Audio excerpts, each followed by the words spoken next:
नमस्कार शेतकरी मित्रांनो, स्वागत आहे तुमचं एका विशेष व्हिडिओमध्ये। शेतकरी मित्रांनो, राज्यात मे महिन्याच्या मध्यापासूनच अवकाळी पाऊस त्या ठिकाणी सुरू झाला आणि याच टायमिंगला बऱ्याचशा शेतकऱ्यांच्या माध्यमातून कांदा काढणी त्या ठिकाणी चालू होती। काही शेतकऱ्यांचा कांदा शेतामध्ये त्या ठिकाणी वाळत होता, काही शेतकऱ्यांनी शेतामध्येच त्या ठिकाणी कांद्याच्या आरणी लावल्या होत्या। परंतु अचानक अवकाळी पाऊस आल्यामुळे शेतकऱ्यांचा हा जो काय कांदा आहे तो त्या ठिकाणी शेतामध्ये त्या ठिकाणी भिजला। काही शेतकऱ्यांचा जो काय कांदा आहे तो शेतामधून सुद्धा त्या ठिकाणी बाहेर नाही काढता आला आणि अशा परिस्थितीमुळे शेतकऱ्यांचं प्रचंड त्या ठिकाणी कांद्याचं नुकसान झालेलं आहे। आता दुसरी दिलासादायक गोष्ट अशी म्हणजे गेल्या आठवड्यापासून त्या ठिकाणी कांद्याचे बाजारभाव त्या ठिकाणी वाढलेले आहेत। मग राज्यामध्ये त्या ठिकाणी पिंपळगाव बसवंत बाजार समिती असेल, लासलगाव असेल किंवा सोलापूर बाजार समिती असेल, या बाजार समितीमध्ये कांद्याचे जे काही दर आहेत ते त्या ठिकाणी 20 रुपयाच्या वरती त्या ठिकाणी गेल्याचं आपल्याला चित्र दिसत आहे। आता सध्या चालू आहे त्या ठिकाणी जून महिना आणि जून महिन्यामध्ये कांद्याची जी काय आवक आहे ती त्या ठिकाणी कमीच राहणार आहे असं बाजारभाव अभ्यासकांकडून त्या ठिकाणी सांगण्यात आलेलं आहे। नेमके कांद्याचे बाजारभाव हे आता त्या ठिकाणी किती रुपयापर्यंत त्या ठिकाणी वाढणार आहे, कांदा 30 रुपयाचा टप्पा पार करणार का, या सर्व गोष्टींकडे शेतकऱ्यांचं लक्ष त्या ठिकाणी लागून राहिलेलं आहे। आता सोबतच त्या ठिकाणी कांद्याची आवक त्या ठिकाणी घटलेली आहे, कांद्याची बऱ्याचशा प्रमाणे साठवणही झालेली आहे। NCE नाफेडच्या माध्यमातून त्या ठिकाणी कांद्याची खरेदी करण्यात येणार आहे आणि याच पार्श्वभूमीवरती कांद्याला नेमका काय बाजारभाव राहू शकतो या संदर्भात सविस्तर अपडेट त्या ठिकाणी व्हिडिओच्या माध्यमातून जाणून घेणार आहोत। त्यामुळे व्हिडिओ अगदी शेवटपर्यंत काळजीपूर्वक पहा आणि चॅनलवरती जर नवीन असाल तर चॅनलला सबस्क्राईब देखील करा। मित्रांनो, मे महिन्यात महाराष्ट्रासह दक्षिण आणि मध्य भारतात प्रचंड पाऊस झाला। यामध्ये विशेषतः महाराष्ट्रातील कांदा उत्पादक जिल्ह्यामध्ये जास्त पाऊस होता।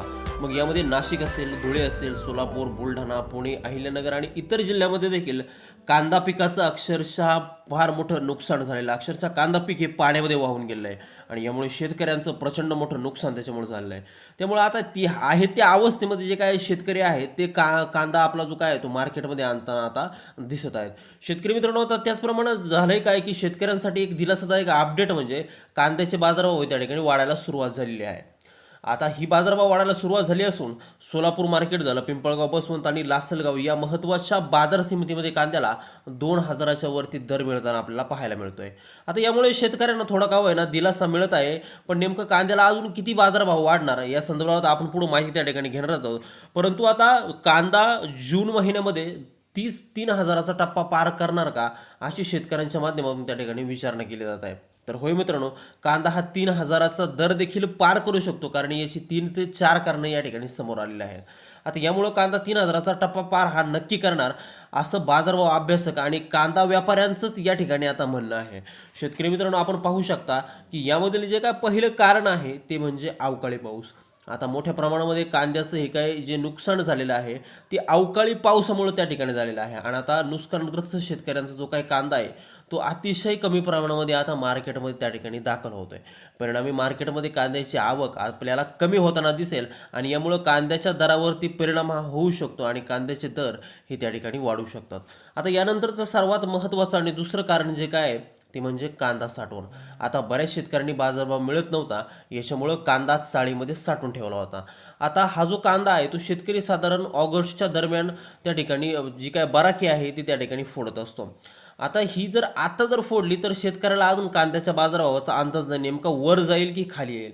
आता शेतकऱ्यांना हे बाजारभाव हे किती दिवस टिकतील हे देखील शेतकऱ्यांना माहीत नाही आणि त्यातच आता मान्सून सुद्धा त्या ठिकाणी सुरू होणार आहे आणि आता जर बाराखी जर फोडली तर पावसामुळे कदाचित कांद्याचं नुकसान देखील त्या ठिकाणी होऊ शकतं आणि याचमुळे शेतकरी अजून तो काय साठवलेला कांदा आहे तो 2 ते 3 महिने बाराखीतून बाहेर काढणार नाही आणि याचाच परिणाम बाजारभावावरती त्या ठिकाणी दिसून येणार आहे। मार्केटमध्ये कांद्याचा तुटवडा देखील पुढील 15 ते 20 दिवसांमध्ये त्या ठिकाणी निर्माण होऊ शकतो आणि परिणामी बाजारभाव हे पुढच्या आठवड्यापासूनच त्या ठिकाणी वाढू शकतात। त्या ठिकाणी 3000च्या वरती बाजारभाव जाऊ शकतात। आता याबद्दल जी काही शेवटची गोष्ट आहे ती म्हणजे सर्वांच्या माध्यमातून आपल्याला कळत आहे की त्या ठिकाणी नाफेड आणि NCEच्या माध्यमातून कांद्याची खरेदी होणार आहे। आता ही कांद्याची खरेदी तब्बल त्या ठिकाणी 3 लाख मेट्रिक टन एवढी त्या ठिकाणी होणार आहे पूर्ण देशामधून आणि यामधील 1 लाख मेट्रिक टन ही कांद्याची जी काय खरेदी आहे ती एकट्या नाशिक विभागातून त्या ठिकाणी केली जाणार आहे। आता या खरेदीच्या पार्श्वभूमीवरती देखील कांद्याचे बाजारभाव त्या ठिकाणी वाढणार आहेत। आता ही खरेदी नेमकी कधी सुरू होणार तर साधारण 15 जूनपर्यंत ही खरेदी त्या ठिकाणी सुरू व्हायला पाहिजे असा एक प्राथमिक अंदाज त्या ठिकाणी वर्तवण्यात आलेला आहे। आता ही खरेदी सुरू झाल्यामुळे नेमकं काय होणार आहे की बाजारभाव हे वाढणार आहे, कारण की ऑलरेडी कांद्याचे बाजारभाव हे लोकल मार्केटमध्ये देखील वाढलेले आहेत आणि खरेदी सुरू झाल्यानंतर सुद्धा या बाजारभावामध्ये त्या ठिकाणी तेजी येताना आपल्याला त्या ठिकाणी अजून दिसणार आहे।